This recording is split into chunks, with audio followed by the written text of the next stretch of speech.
హరే కృష్ణ భక్తివాహిని ఛానల్కి స్వాగతం. జీవితంలో ఏదో ఒక సమయంలో మనం వేటి కోసం పరిగెడుతున్నామో మరియు ఏ విజయాల కోసం ప్రయత్నిస్తున్నామో ఆగిపోయి ఆలోచించినట్లయితే ఆ విజయాల వెనుక మనకు అత్యంత ప్రియమైన వారిని కోల్పోతున్నామని మనం గ్రహించవచ్చు. విజయం సాధించిన తర్వాత దానిని పంచుకోవడానికి సమీపంలో ఎవరూ లేకుంటే సింహాసనంపై కూర్చోవడం కూడా బంజరు భూమిపై ఉండటంతో సమానం. మేము చర్చించబోయే మాటలు మీ హృదయాన్ని భారంగా మారుస్తాయి మరియు మీ కళ్లలో కన్నీళ్లు తెప్పించవచ్చు. మీరు కోరుకున్న విజయంలో నిజమైన అర్థం ఉందా లేదా అనేది అర్థం చేసుకోవాలంటే మీరు ఈ వీడియోను చివరి వరకు తప్పక చూడండి. మీరు మధ్యలో ఆగిపోతే మీరు పోగుచేసిన సంపదను అధిగమించి మీరు వదులుకున్న సంబంధాల యొక్క అపారమైన విలువను తెలుసుకోవడానికి మీరు గొప్ప అవకాశాన్ని కోల్పోతారు. భగవద్గీతలోని అర్జున విషాదయోగంలో అర్జునుడి మనసు కలత చెందినప్పుడు అతను బాధతో శ్రీకృష్ణునితో ఇలా అన్నాడు, అహోబత మహత్పాపం కర్తు. హరే కృష్ణ భక్తివాహిని ఛానల్కి స్వాగతం. జీవితంలో ఏదో ఒక సమయంలో మనం వేటి కోసం పరిగెడుతున్నామో మరియు ఏ విజయాల కోసం ప్రయత్నిస్తున్నామో ఆగిపోయి ఆలోచించినట్లయితే ఆ విజయాల వెనుక మనకు అత్యంత ప్రియమైన వారిని కోల్పోతున్నామని మనం గ్రహించవచ్చు.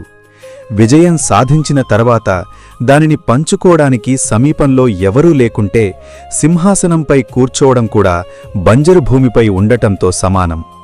మేము చర్చించబోయే మాటలు మీ హృదయాన్ని భారంగా మారుస్తాయి మరియు మీ కళ్లలో కన్నీళ్లు తెప్పించవచ్చు. మీరు కోరుకున్న విజయంలో నిజమైన అర్థం ఉందా లేదా అనేది అర్థం చేసుకోవాలంటే మీరు ఈ వీడియోను చివరి వరకు తప్పక చూడండి. మీరు మధ్యలో ఆగిపోతే మీరు పోగుచేసిన సంపదను అధిగమించి మీరు వదులుకున్న సంబంధాల యొక్క అపారమైన విలువను తెలుసుకోవడానికి మీరు గొప్ప అవకాశాన్ని కోల్పోతారు. భగవద్గీతలోని అర్జున విషాదయోగంలో అర్జునుడి మనసు కలత చెందినప్పుడు అతను బాధతో శ్రీకృష్ణునితో ఇలా అన్నాడు, అహోబత మహత్పాపం కర్తుం వ్యవసితావయం యద్రాజ్యసుఖ లోభేన హంతుం స్వజనముద్యతః యదిమామప్రతీకార అశాస్త్రం శస్త్రపాణయః ధార్తరాష్ట్ర రణేహన్యుస్తన్మే క్షేమతరం భవేత్. దీని అర్థమేమిటంటే, అయ్యో భయంకరమైన పరిణామాలకు దారితీసే ఈ మహాపాపాన్ని చేయడానికి మనం నిశ్చయించుకోవడం ఎంత విచిత్రం. కేవలం రాజభోగాల మీద దురాశతో మన సొంత బంధువులను చంపడానికి సిద్ధపడ్డాము.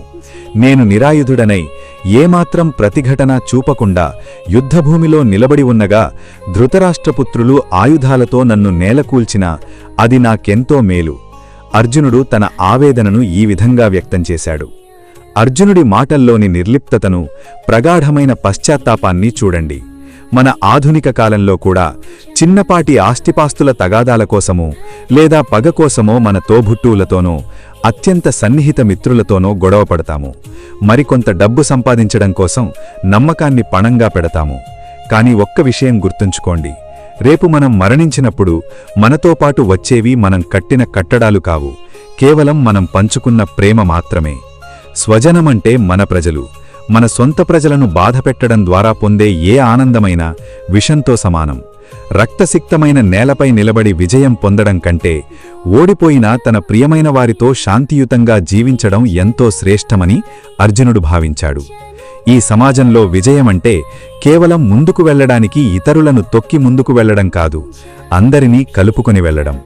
అర్జునుడు ఆత్మార్పణకు సిద్ధంగా ఉన్నప్పటికీ తన సొంత వాళ్లను చంపడానికి మనసు రాలేదు.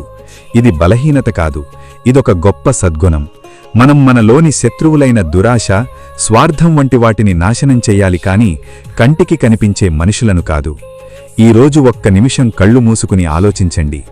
ఎప్పుడైనా గొడవ కారణంగా మీరు ఎవరితోనైనా మాట్లాడడం మానేశారా? కేవలం డబ్బు కోసమో లేదా మొండితనం కోసమో ఒక సంబంధాన్ని తెంచుకున్నారా? అలా అయితే ఈరోజే వెళ్లి వారితో మాట్లాడండి.